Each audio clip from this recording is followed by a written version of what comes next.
Bueno, el primer problema que vamos a resolver en este video es un problema sobre un circuito eléctrico formado por 4 resistencias, de las cuales hay 3 en paralelo, conectadas en serie con una cuarta resistencia. Y nos pide que averigüemos la corriente, o sea, la intensidad de corriente eléctrica, para lo cual vamos a aplicar la ley de Ohm. Primero vamos a calcular la resistencia total equivalente del circuito y las 3 que están en paralelo. Recordemos que la resistencia equivalente de una conexión en paralelo es la inversa de la suma de las inversas, o sea que sumamos las inversas de las 3 resistencias de 75 ohm y el resultado, para invertirlo, lo elevamos a la menos 1. Bueno, a esto le sumamos los 25 ohm de la cuarta resistencia. En total, haciendo los cálculos, vamos a obtener 50 ohm.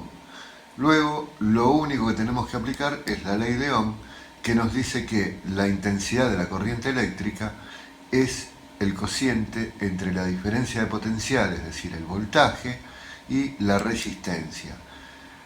Reemplazando y realizando los cálculos, nos va a dar 6,8 amperes.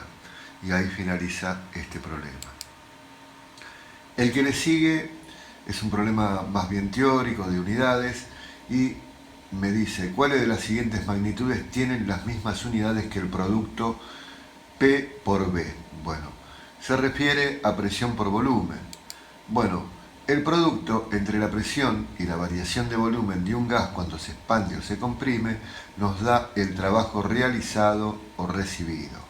Recordemos que si el gas se expande, realiza trabajo, y cuando el gas recibe trabajo, se comprime. El trabajo se mide en las mismas unidades que la energía, por lo tanto, es fácil deducir que la correcta sería la B. Fíjense en que si medimos la presión en pascales y el volumen en metros cúbicos, al multiplicar el pascal equivale a newton sobre metro cuadrado, multiplicado por metro cúbico y simplificando convenientemente, me queda newton por metro, y newton por metro nos da el joule. Joule es la unidad del Sistema Internacional de Trabajo y Energía. Por lo tanto, la correcta es la respuesta B. El problema que sigue me da varias proposiciones y tenemos que determinar cuál de todas ellas es la única correcta. La primera me dice que los rayos ultravioletas se pueden usar para destruir el material genético de microorganismos debido a los elevados niveles de energía de estas ondas. Esta es verdadera porque justamente la radiación ultravioleta se caracteriza por su alto contenido energético. En la B me dice que la longitud de una onda se mantiene constante independientemente del medio en el cual se transmite. Esta es falsa, ya que la longitud de onda varía según la densidad del medio. En el siguiente, en el C, me dicen que la bocina de un automóvil emite un sonido de 600 Hz. Una persona que se encuentra en el medio de la calle escucha la bocina con una frecuencia de 580 Hz. Entonces la persona debería subirse a la vereda antes que el automóvil la choque. Esto es falso porque si la persona percibe el sonido con una frecuencia de 580 Hz, o sea, menos de 600, que era la frecuencia con la cual emitía el sonido el automóvil, significa, según el efecto Doppler, que al tener menos frecuencia, el objeto, el automóvil que emite el sonido, se aleja del observador. La persona, en este caso, va a percibir sonidos más graves debido al efecto Doppler. Si el auto se hubiera estado acercando al observador, la frecuencia estaría por encima de los 600 Hz y el observador oiría sonidos más agudos. Bueno, la siguiente dice: no se puede determinar si un objeto luminoso se está acercando o alejando con solo ver el cambio de color del objeto en función del tiempo. Esta también es falsa, también aplicamos el efecto Doppler, En este caso serían ondas luminosas, ondas electromagnéticas, pero cuando la fuente se aleja, cuando el objeto que emite la luz se aleja del observador, se produce, según el efecto Doppler, un corrimiento hacia el rojo en el espectro visible, y si se acerca al observador se correría hacia el violeta. Por lo tanto, es falsa también, y la única correcta es la primera, que hablaba de los rayos ultravioletas. El siguiente nos da nuevamente un circuito formado por 5 resistencias conectadas a una batería.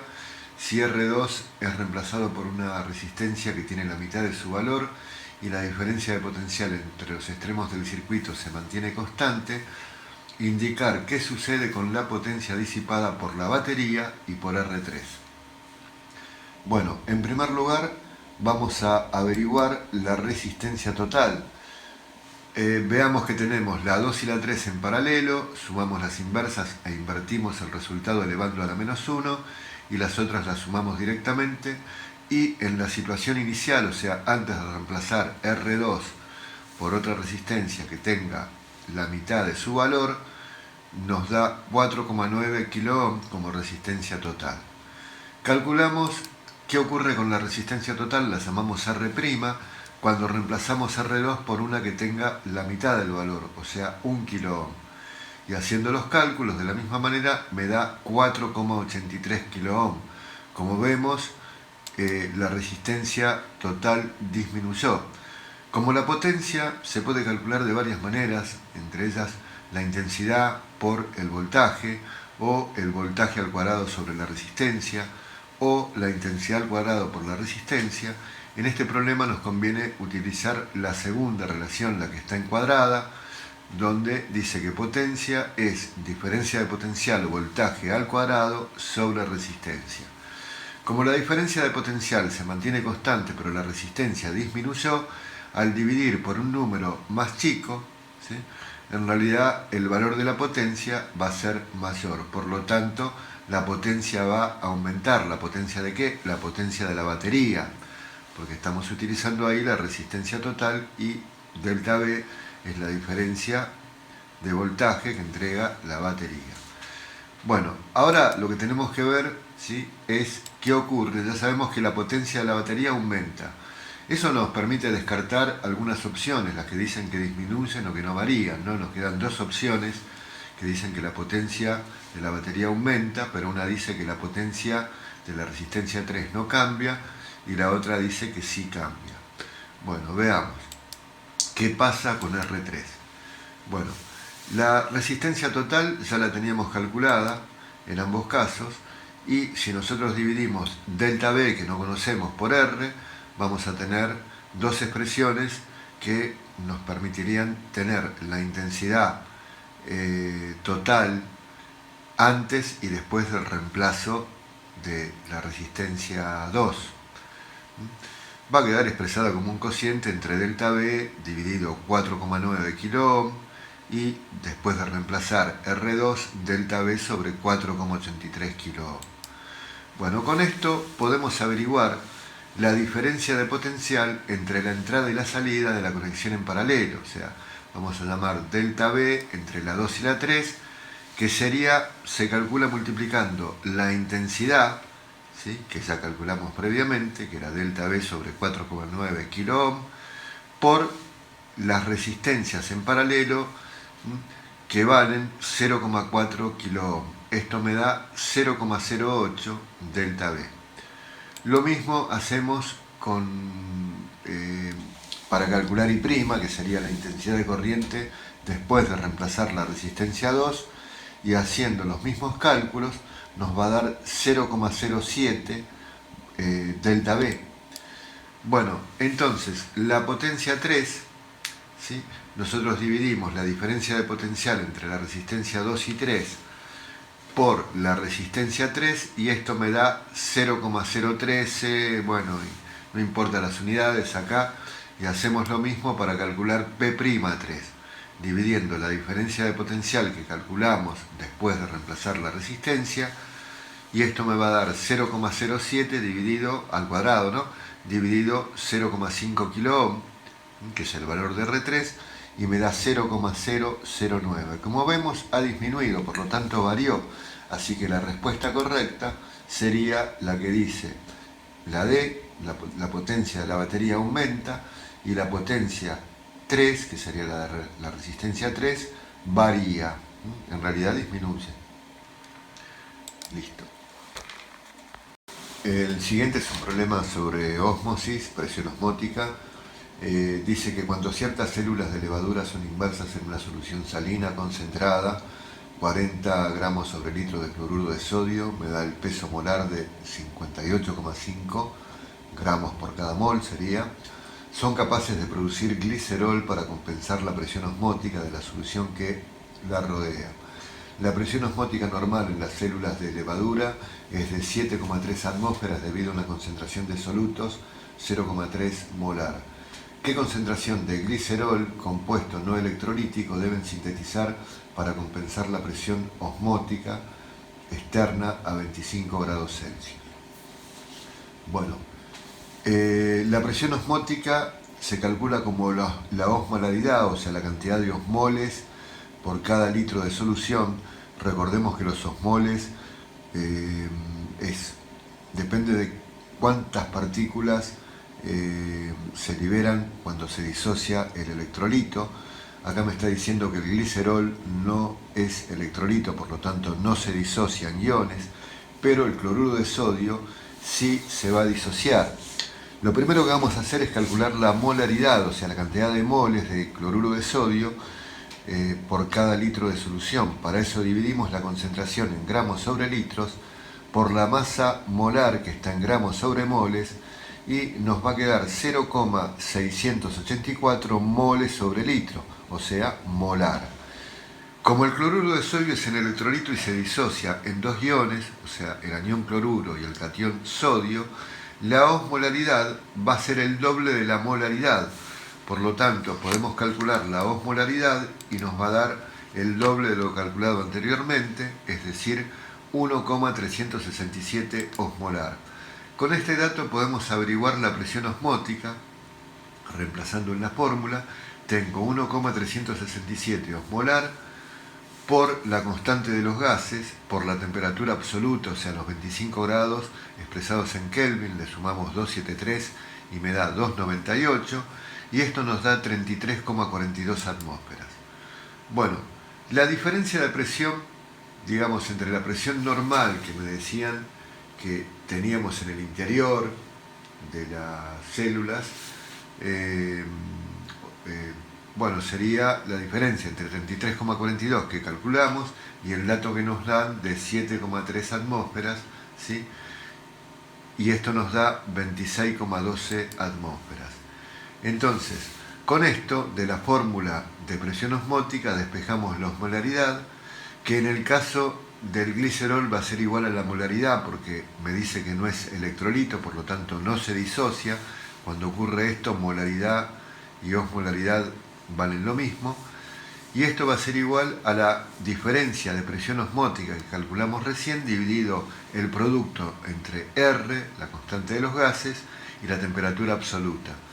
Hacemos el cálculo: 26,12 dividido 0,082 por 298, 1,06 molar, y ese sería el resultado correcto, o sea, corresponde a la opción F. Bueno, y ahí terminó. En el que le sigue tenemos que elegir la opción correcta, y bueno, me da varias afirmaciones y yo tengo que decir cuál es verdadera y cuál es falsa.